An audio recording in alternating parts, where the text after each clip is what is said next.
Okay. Okay, good morning, good afternoon, good evening, wherever you are in the world. This is Grant Cameron, and I have a special guest, and I have a co-host with me, Walter Rucker, today. And it was actually Walter who suggested this. As people know, I come from the UFO community, and in the UFO community, everybody considers themselves to be the Rodney Dangerfield of sciences. And therefore, they're always looking for people with master's degrees, PhD degrees, because it gives them some validity. And it really doesn't matter a lot of times, unfortunately, in the UFO community, what the person's saying, as long as they have a PhD. But we've got a PhD who's actually, I think, on the loop, as to know what's going on here. And I'm going to have some questions about how he got away with doing a PhD on the paranormal. But welcome, Walter. And you set up this meeting. So can you tell us who we're going to be talking to today and why this is so important for the paranormal community and maybe as well for the UFO community? Well, I think for both communities, Grant, and Jack and I talked a little bit about this, we're all trying to find our common ground there. And although there seems like different subjects, UFOs, spirit, extraterrestrial communication, I think, Grant, in your all is one consciousness theology, if you want to call it that, ideology, this plays, because you start to look at how these things cross over each other, where they are common, and how they may have all one common source as well. And one of the things that Dr. Jack Hunter has done that I felt really compelled to read and to study on was relationships between things such as physical mediumship, and recently wrote an article about its relationship and similarities to the Christ and the crucifixion stigmata. Now, these would seem to be like two entirely different subjects. One has a religious course to it, the other has a paranormal course to it, and never those trains shall meet.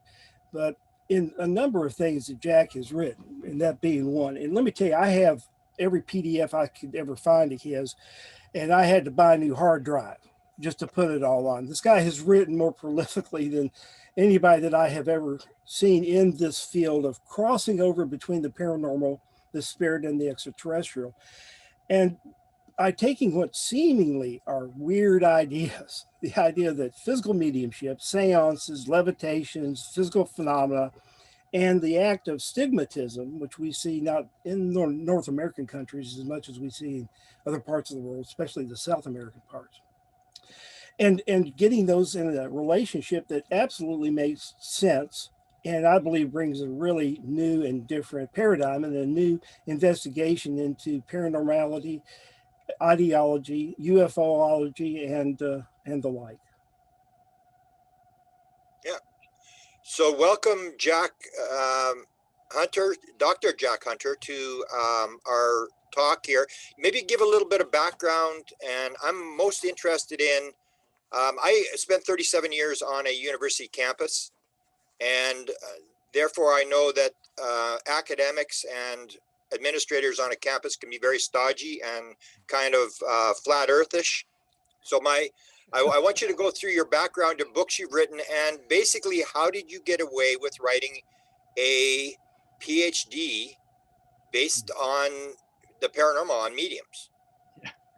Well, my background is in anthropology, and I don't know if you know much about anthropology, but broadly speaking, it's the study of human beings. So you can kind of put pretty much anything that human beings do under the umbrella of anthropology, which is quite a handy starting point.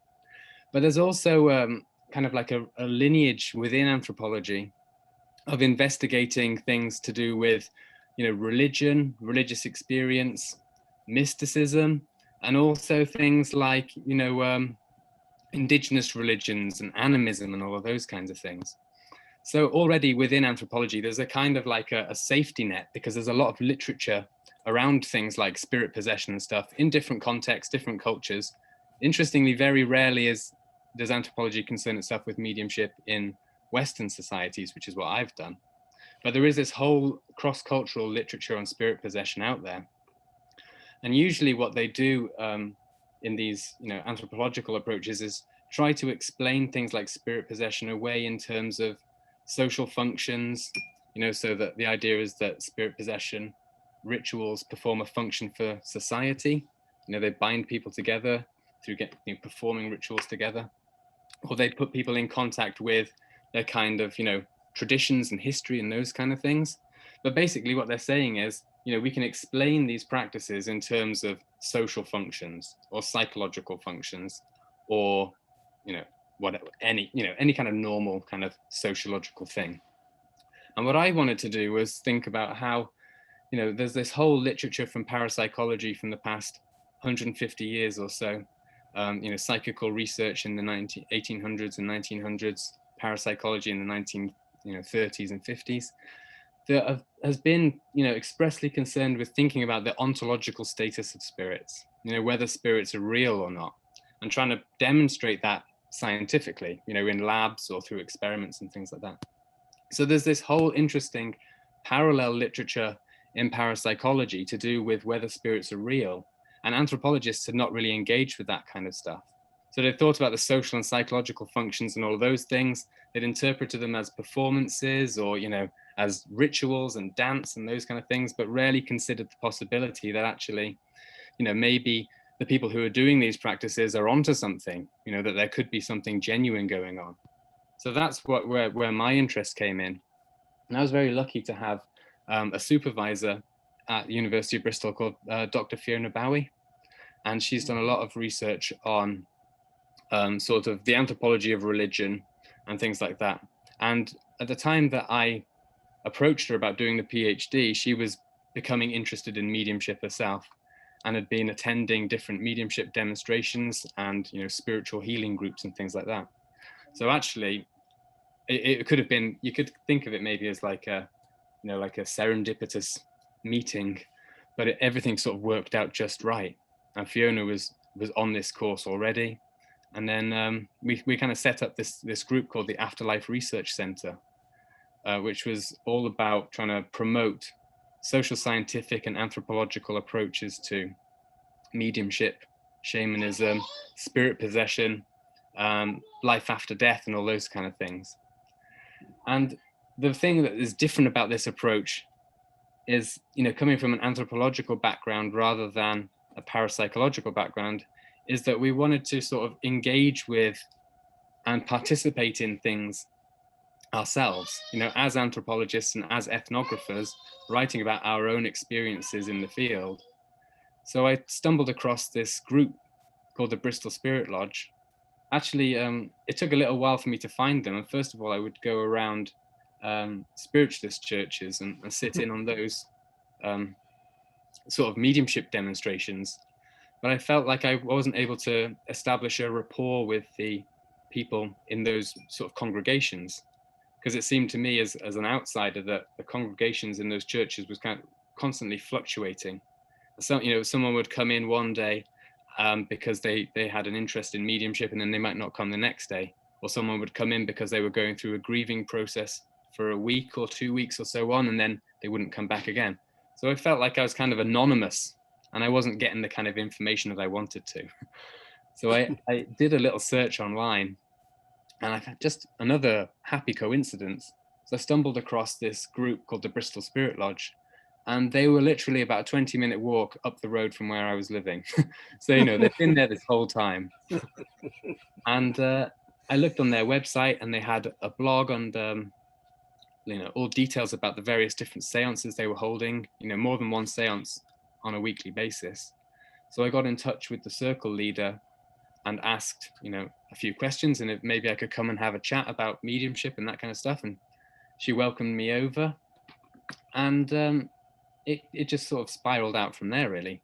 And I got on well with Christine, the circle leader, and we had a good chat and conversation. And she could see that my interest was, genuine. Because, the idea of inviting someone from a university or, a researcher into a private home circle could be quite, daunting for someone. So I knew I had to, show that I was, trustworthy and those kinds of things. But yeah, we built up a good rapport, and then I started to attend seances and things like that. And ultimately, yeah, my thesis kind of came out of it. So it was a combination of happy coincidences in a few ways, but having the right kinds of supervisors, and within anthropology as well, situating it within a body of literature that was already there, that was kind of uncontroversial, and then building on it and taking it into new places. Wow. So that's how I survived it.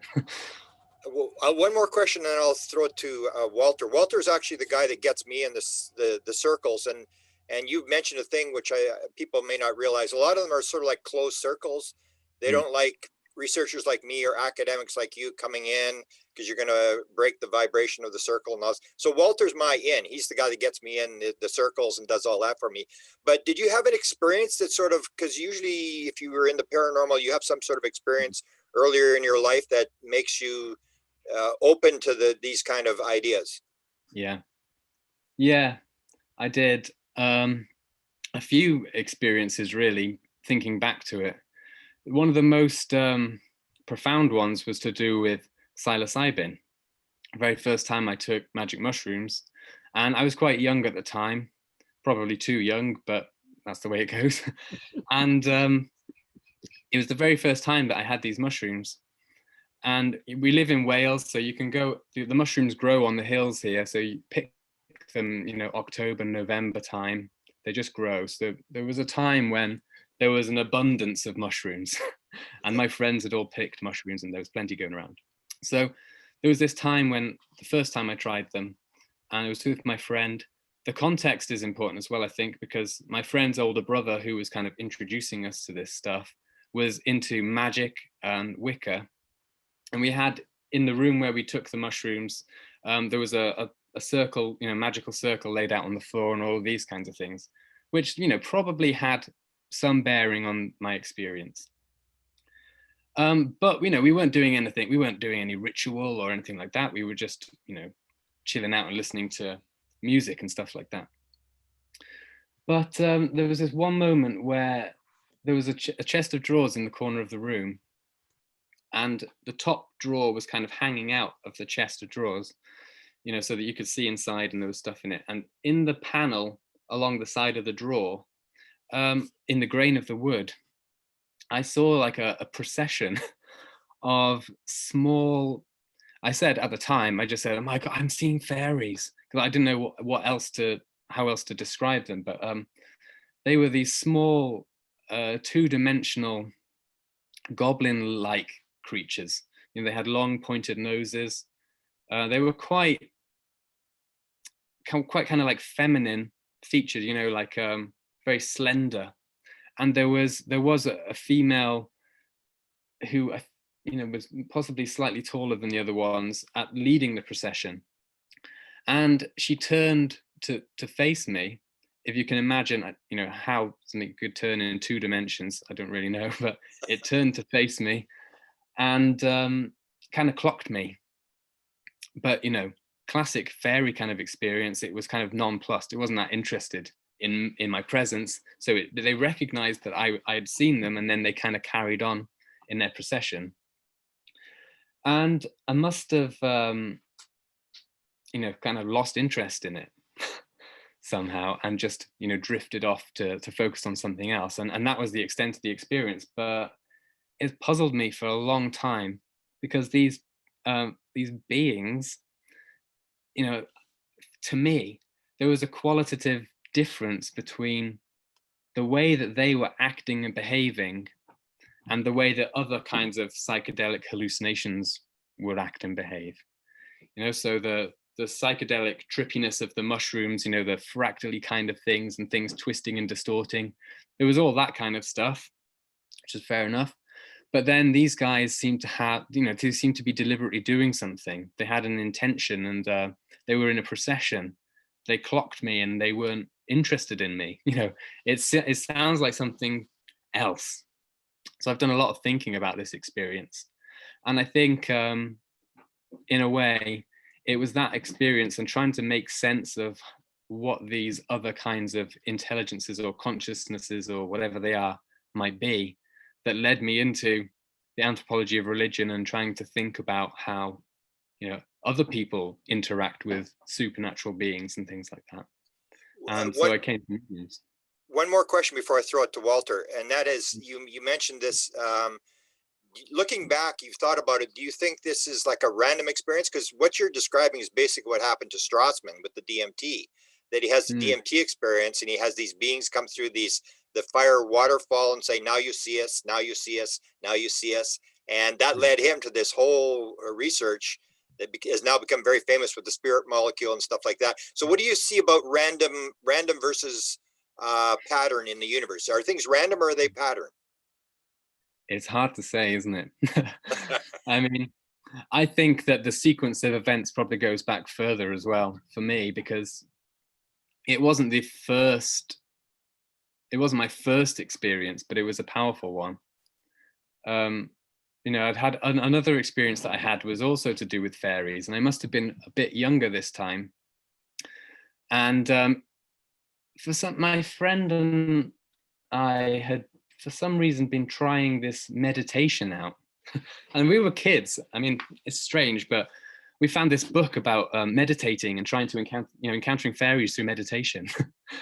And we tried it. And I don't think, he had any success with it, but I'm not sure I did either, but I did have a dream kind of around the same time about this place an area out the back of my parents' house where we used to go to sometimes. And that they used to do mining there, and there was an old cliff face that was kind of exposed. And in my dream, I saw through the rock into a kind of like a small, like into a warm chamber. And you know bracken, like the ferns. It's kind of like it dies in the autumn and it goes all red and golden. And it was like this chamber was kind of like laid out with bracken inside it, and there were these creatures in there. And again, one of them looked up and clocked me, and that's about the extent of the dream. But there are these things. Are they connected? They could well be. Yeah. And I mean, I could even trace it back further to my interest in vampires when I was really little and things like that. I mean, I've always been interested in UFOs and monsters and stuff. Yeah. So it's difficult to untangle, I think. Fascinating. Well, one of the things that comes to mind is that I've never had that type of being experience. I don't know if Grant has or not. I don't believe he has. But what catches you is the fact that you have these illusions, dreams, hard, as you say, to figure out exactly what they are, thoughts, manifestations. And in the manifestation, you have the same thing going on over in physical mediumship. So kind of segue one into the other.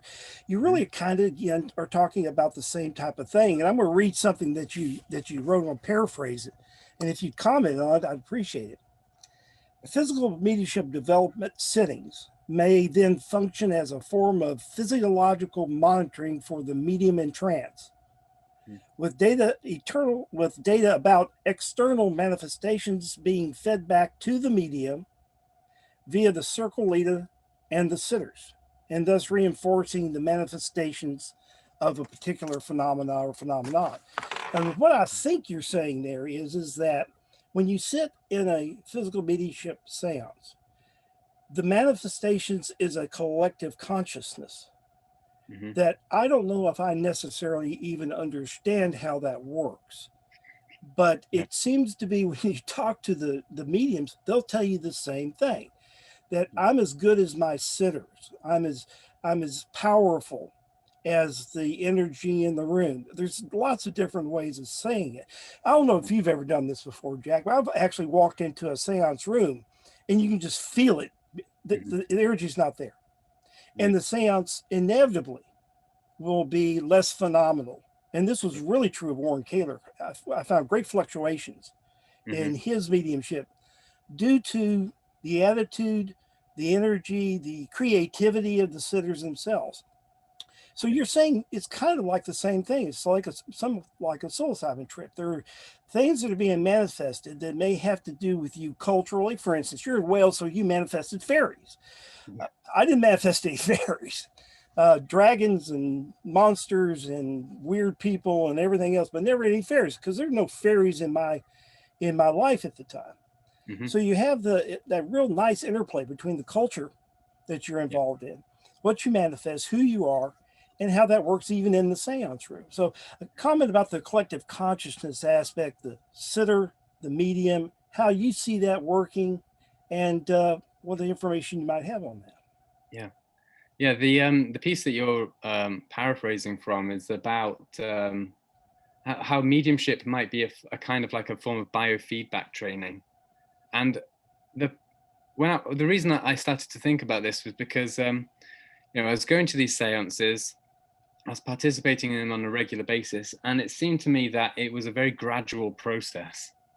It wasn't like this relates to something else that I'm thinking about at the moment, about the metaphors that we use to talk about mediumship. So you might have heard about people talking about the spiritual telegraph and things like that, using a technological metaphor, thinking about the brain as like a radio receiver and it's tuning into spirits or things like that.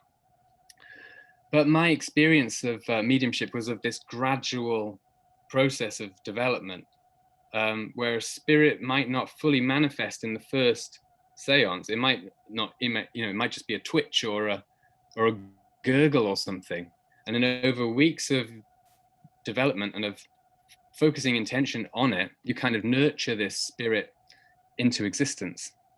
Okay, so the idea is then that this process of nurturing the spirits into existence might be better understood in terms of more kind of biological process kind of terminology rather than technological, mechanistic kind of terminology. And then, so this idea of the seance as a biofeedback system, I was looking at other kinds of extraordinary mind-body phenomena. So like you mentioned before, things like stigmata, where, people who are deeply, deeply religious, who are deeply enmeshed within a very particular cultural world, express or manifest the signs of the crucifixion on their bodies. So it's a similar kind of thing. And there are other things to do with stigmatics that are very similar to physical mediumship. I mean, the manifestation of blood, for example, the manifestation of fluids or, bodily excretions, that kind of thing is interesting. There's also accounts of stigmatics whose hands would grow to extraordinary sizes, or their bodies would shrink down, their heads would shrink and they would become really small. And there are similar accounts accounts from seances of the medium's head shrinking and disappearing, for example, or, the medium's hand suddenly being really large.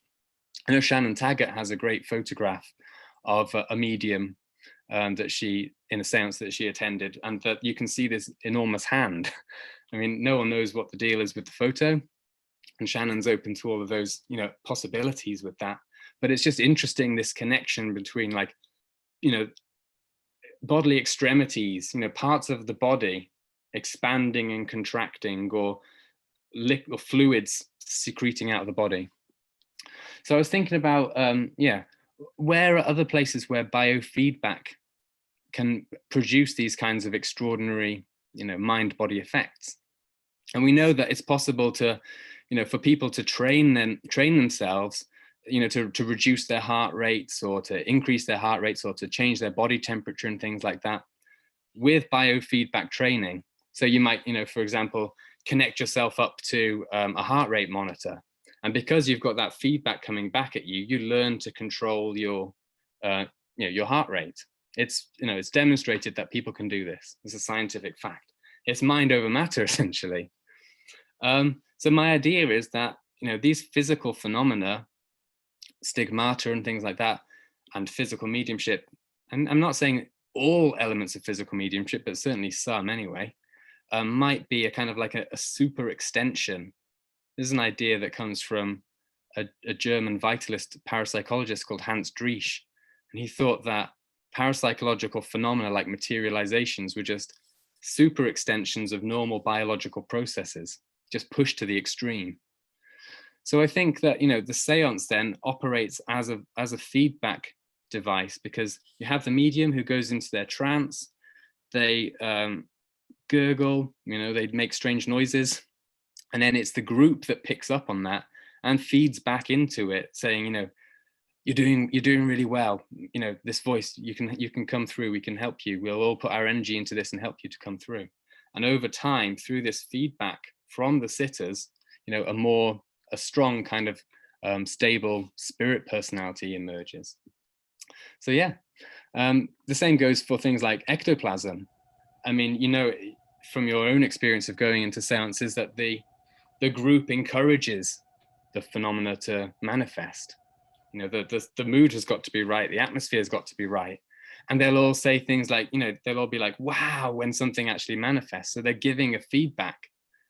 You could think about it in positive, negative reinforcements or whatever. If everyone is feeling positive and is, giving a reward when a manifestation occurs, then it's more likely to occur. So yeah, it's like this long process of feedback and slowly developing mediums over a process of time, rather than, the medium being some kind of a receiver that just zooms in and clicks into a specific channel or something. You mentioned stigmata, which I just had a panel that was done on UFO people seeing triangles. It seems to be a big thing, but people will find triangles on their body. And I always describe the stigmata thing. It's like, why does an alien have to leave a triangle on somebody's body? I mean, that doesn't make any sense. Or scoop marks and stuff like that. And the person just suddenly realizes, like, this, oh, wow, this is for real. This was not a dream. This actually happened. So when you were doing your PhD and you were in the seances, what led you to believe that this is the real deal? What kind of stuff were you seeing in there that led you to realize this is an important phenomenon that needs to be studied? Yeah, there's an interesting thing about my experiences in the seances as well. I don't know if you know about, in parapsychology, they talk about a decline effect. So that when you might start off with a really good experiment that produces really good, statistically significant results. And then as you try to repeat that, it will decline. And sometimes in parapsychology, it even goes the other way and comes back as a psi missing effect, like a strongly statistically significant negative effect. And I had a similar kind of thing with my involvement with mediumship. So the very, very first seance I attended, which was interesting for a lot of reasons. One of them was because it was right in the morning, like at 9 a.m. And I was expecting a seance to be, like in the middle of the night in a Victorian mansion. It was, in a suburban house at 9 o'clock in the morning, actually in the garden shed. So it blew my mind in those senses. But in the actual seance itself, I saw, in my very first seance, I saw these small flickers of light around the back of the medium when she was going into her trance. And they seemed to be, to me, to be hallucinations, really, that they were subjective phenomena. I have seen in seances with Warren Kaler, though, lights that appeared to be physical lights, which is another thing entirely, and much more dubious in a lot of ways. But the first seance I went to, these lights seemed to be kind of like hallucinations. And then later on during the seance, I saw the medium's face begin to kind of like change, like transfiguration. I didn't know about transfiguration at the time. It's only afterwards, researching it, that I found out that this is a kind of like a common phenomenon in spiritualism. But I saw the medium's face kind of cover over with this green, a green mask kind of thing. And it looked to me like a stereotypical kind of image of like a Chinese monk, like a bald head, that kind of thing. And it was really strange. And it kind of appeared over the face, and it just sort of slid down and disappeared kind of around her chest. And I thought, this is odd. I'm observing this. This is my first seance.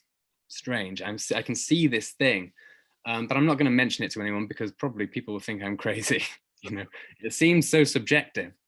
But then when we went back out into the house after the seance had finished, to have tea and cakes and talk about all of the things that were going on, independently, someone else said, "Did you see that green face?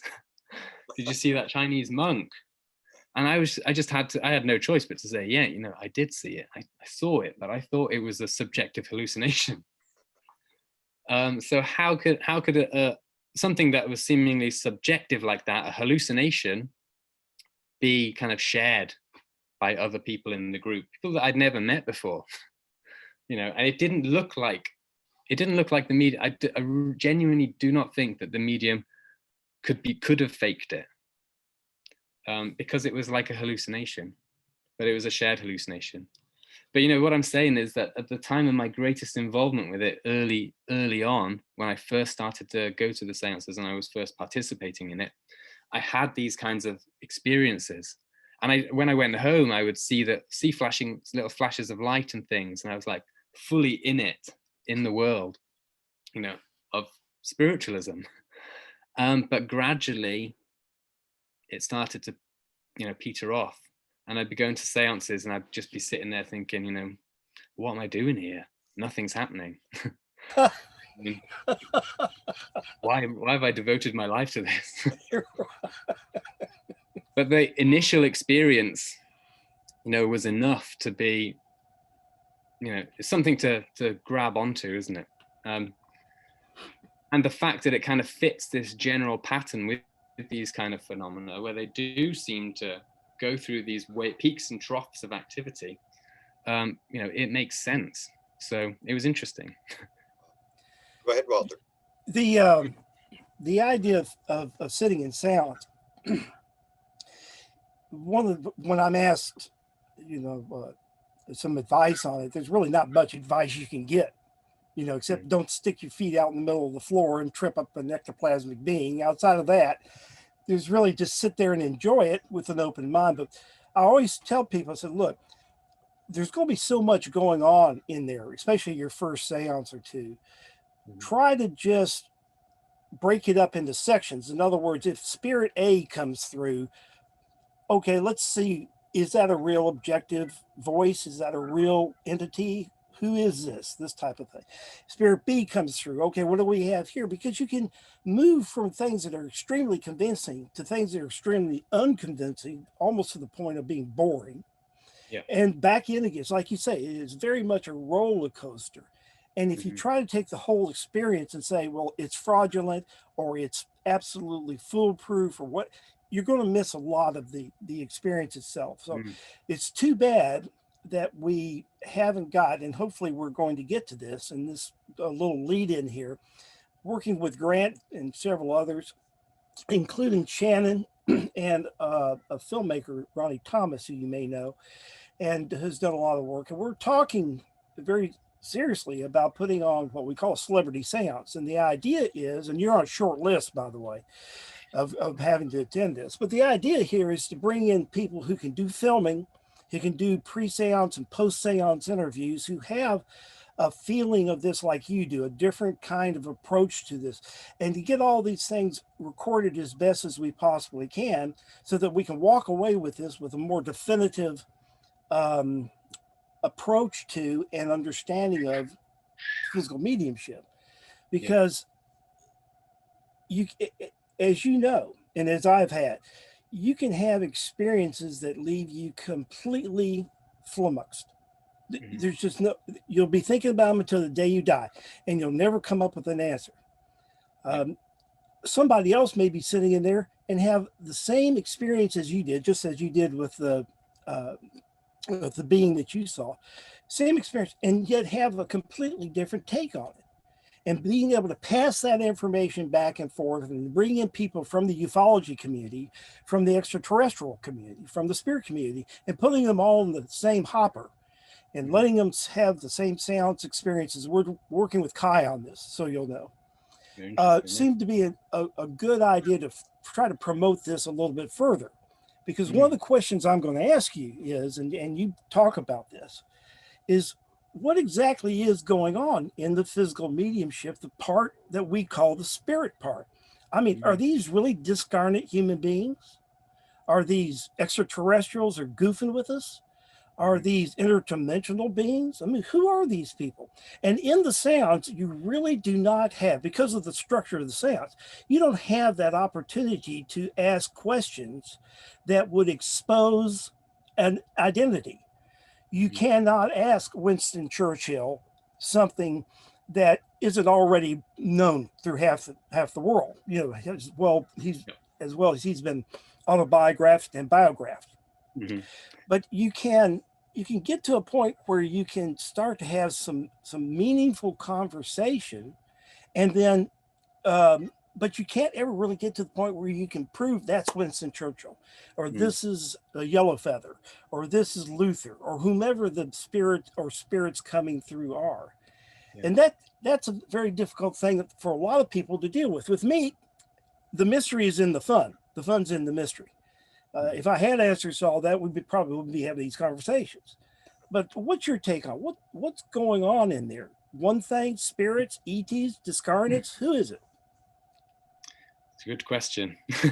It's the ultimate question.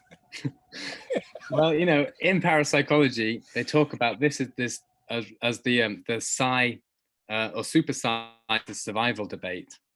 You know, so they're basically saying that based on the evidence that we have from physical medium or mediumship, basically, there's no way that we can tell the difference between a really, you know, accentuated psi ability, you know, telepathy or things like that, or remote viewing and that kind of thing, and a genuine spirit personality.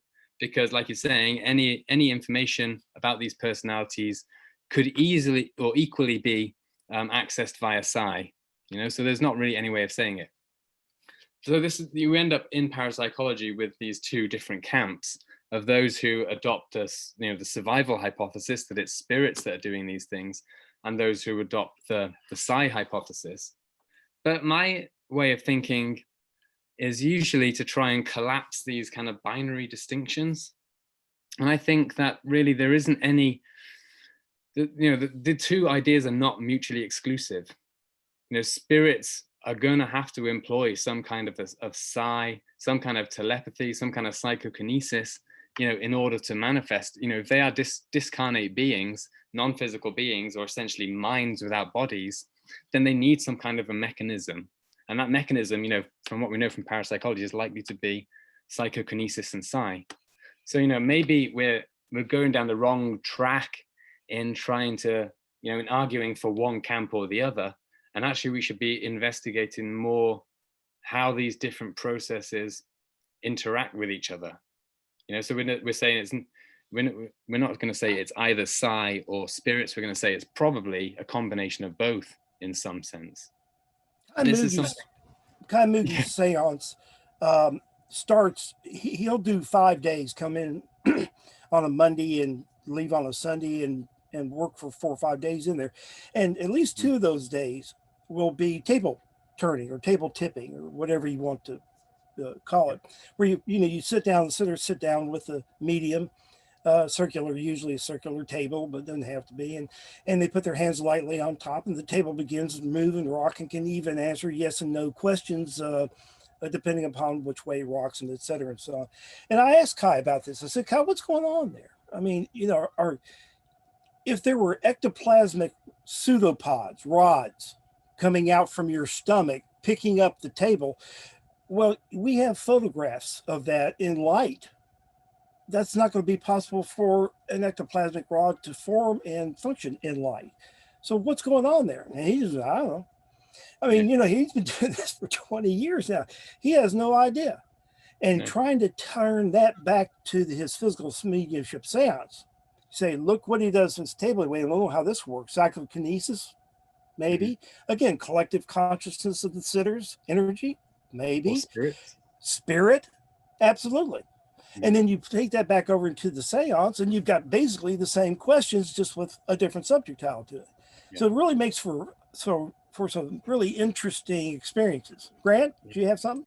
Yeah, going a little bit farther on that idea, everybody in the paranormal world or philosophy world has to answer the question, which I'll ask you, is what comes first, like the chicken egg thing? Is it nuts and bolts, or is it consciousness? So what's your view on this theory of everything? How do you see the world playing out?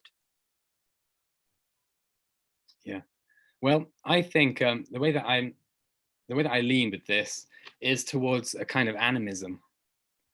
So, some people would lean towards the idea of like idealism or something, where consciousness is the fundamental ground of reality, which I think it is to some extent, but basically that we're all in one kind of like cosmic universal mind or something. But I tend to go down the route of seeing, although there is a kind of like a oneness and there is consciousness or mind distributed throughout the universe or whatever, that there are also like there's also a whole lot of diversity within that. This comes from some of the work that I'm doing at the moment, looking at biological and ecological principles and thinking about how they might help us to understand the paranormal. So when you look at an ecosystem, for instance, an ecosystem, it works as a whole. It is a unity. Like a forest ecosystem is a single organism essentially, but it's a single organism that's made up of lots and lots and lots of individual parts within it that are all working together. So the individual trees, the individual plants, the soils and the water and all of those kind of things. And they all come together to create something that is essentially, like more than the sum of its parts. And I think that we can think about mediumship in a similar kind of way, or seances in a similar kind of way, that they are kind of like, a combination of lots and lots of different factors in a single moment. So you have the combination of things like psi and telepathy and the intention of the sitters, and then all of the social and cultural things that are going on within a group of human beings interacting with each other, all the psychological processes, the physiological processes that we've been talking about, in terms of like physical mediumship and stuff like that. And then also this animistic principle of there being intelligence and life out there, so that when we're tapping into these things, we might be tapping into, the consciousness of, the room that we're in, or we might be tapping into another consciousness within the medium, or we might be tapping into a fairy or a discarnate spirit. We just don't know. But my approach then is just to say that there are many different minds, lots of different kinds of minds at different levels of. I don't even want to think about them in terms of levels. I don't want to put any kind of like hierarchy on it, but that there are many minds basically. So rather than saying that it is all just consciousness, I'm saying, well, it is all consciousness, but there's many different kinds of consciousness within that. Different animal consciousness, plant consciousness, spirit consciousness, and all those things. And they're all interacting to make the world the complex place that it is. Just a related question before Walter goes back. You've written a lot about nature, and if you remember the story, Dennis McKenna does ayahuasca in the rainforest, and he suddenly realizes we're destroying the rainforest, and we've got to do something. And then my mother ayahuasca says, you monkeys just think you're running the show. The plants are running the show. So you've written a lot about the plants and trees working together. Mm-hmm. And you look at this situation, how do you see what's happening in the United States, where somebody can do a couple of executive orders and basically roll back the ecology to the 1950s? Do you think we're going to make it? Well, it's a very unfortunate situation with what's been going on in America. I don't know. I hope that we can make it. I think that there is enough. One of the things I've talked about in relation to this is how there seems to be action from both the top-down perspective to do with climate change and the environment and all these kind of things, but there's also an upwelling from the bottom up as well. So there are, community projects, community gardens and individual people who are doing all sorts of amazing stuff on the ground. And we also have, things like the Paris Agreement, which, although America pulled out of it, it's a top-down initiative to try and do something. And I think it's kind of a positive sign that we've got these two different, both coming from different angles, but kind of converging on the same thing. So I want to be hopeful. And, with this, the coronavirus thing that's going on at the moment, and the fact that, back in March, pretty much we managed to get the Earth's, excess global CO2 levels right down, and we still manage to somehow live our lives normally, well, relatively normally, shows that we can actually do this. You know, we can do that. So, you know, it's not necessarily related to the paranormal, but I think there's reason for us to be optimistic, but that doesn't mean that we have to let our guard down about it. Beautiful.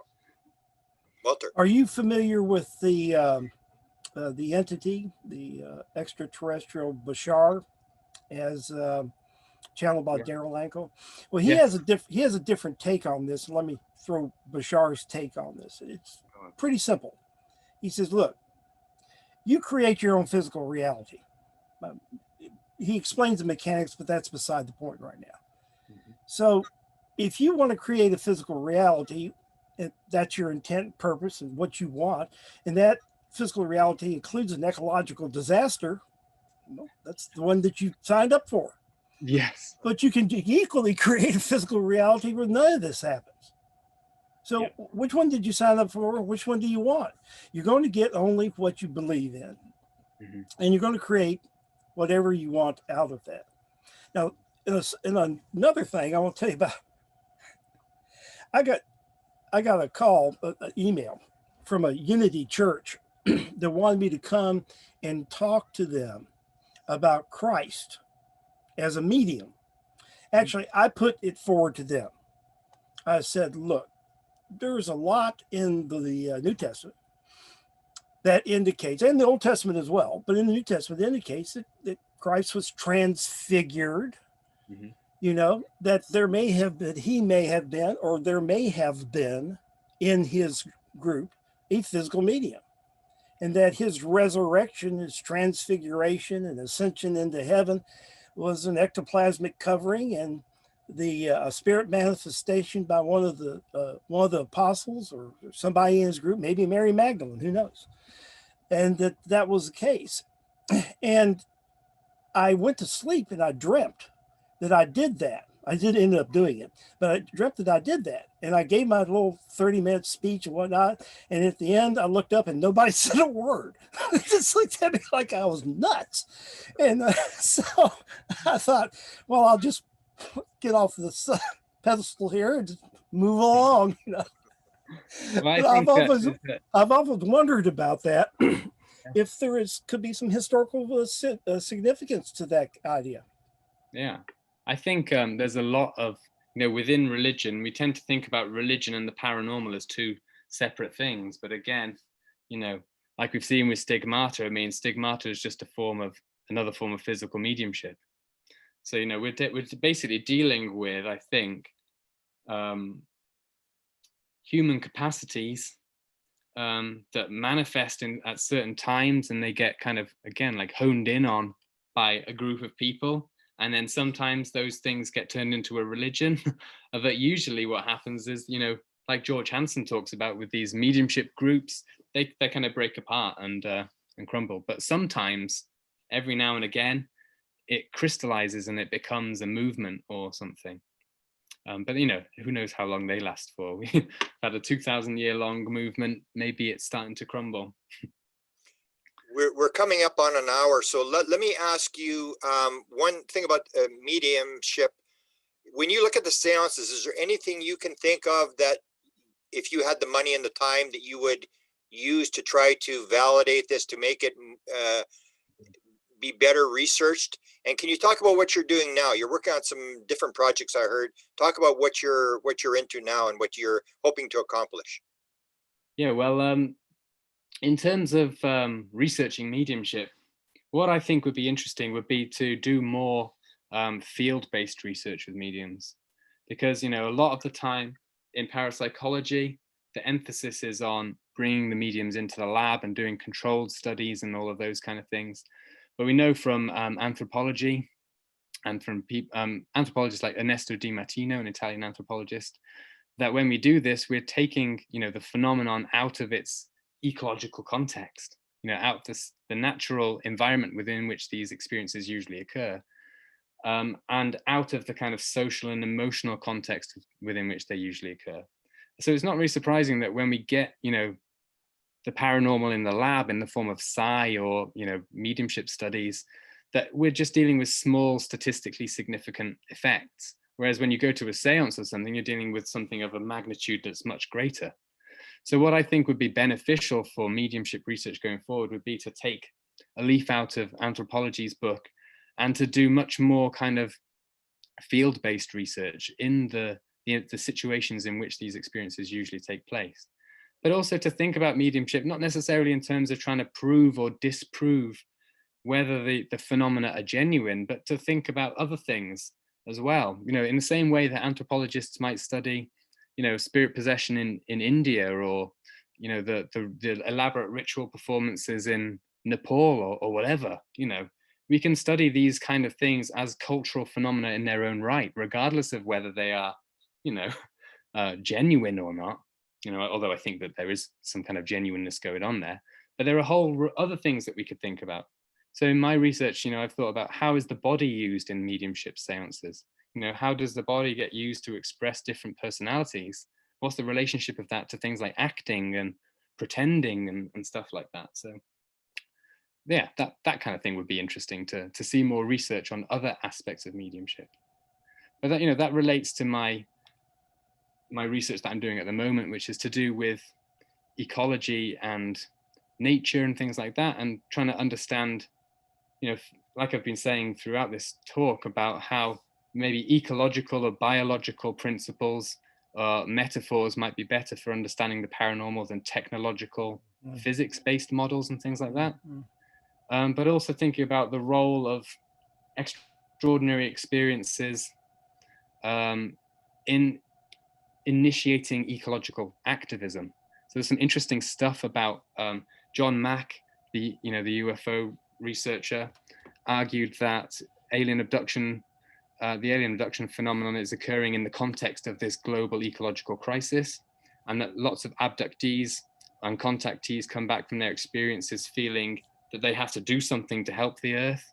So there's strange, interesting connections in there, you know, running right through the paranormal.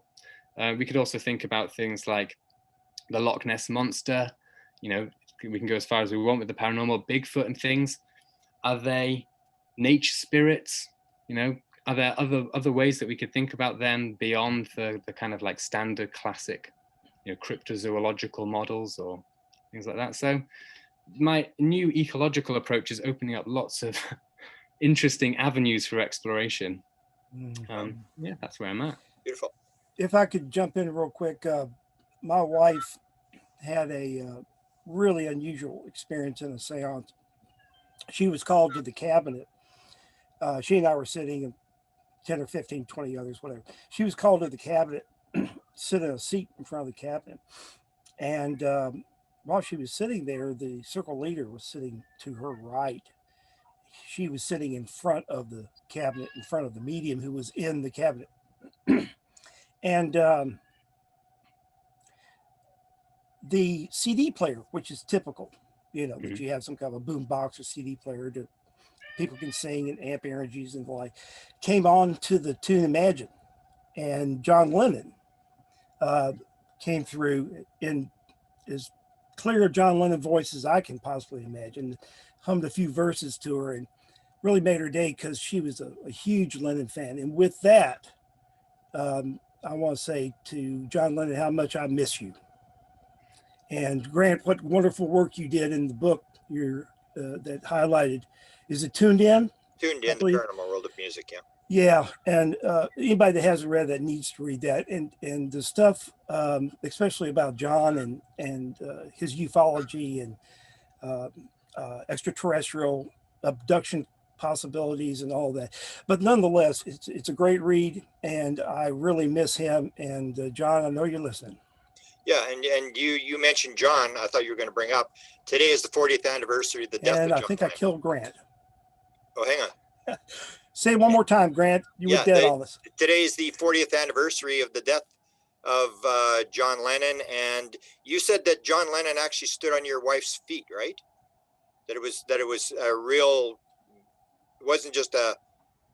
No, there wasn't John. Lennon didn't. He put his hands on her shoulders. Oh, okay.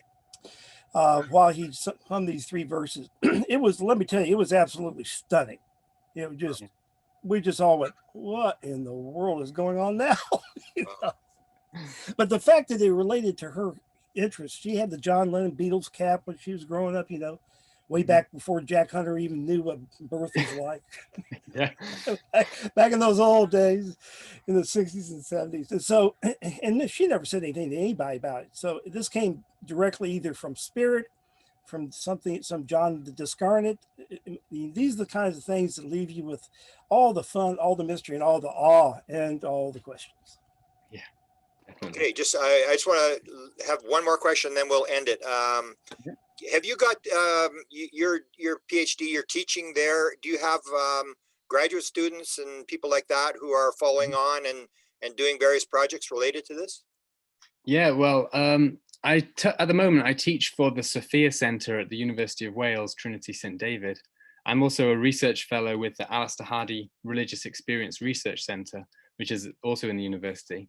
Okay. And at the moment, I'm teaching on a master's course on ecology and spirituality. So we're focusing on that. So I've got a bunch of students who are studying these intersections between ecology and the spiritual and the paranormal. And I also have a student who's researching near-death experiences in Colombia, which is really interesting. Beautiful. Well, thanks for your work. I mean, it's encouraging to see academia picking this up and running with it, because a lot of people, if I tell a story or Walter tells a story, they don't listen. But if someone like you tells a story, then they go, oh, it's got to be true. It's got to be true. The guy knows. He's a smart guy. Yeah. And he's got a beard. He's got a beard, for God's sake. Yeah. Bearded people don't lie. Look at Jesus. So thanks a lot, and hopefully we can do this again, and we'll keep up on your research and follow what you're doing. Thank you very much.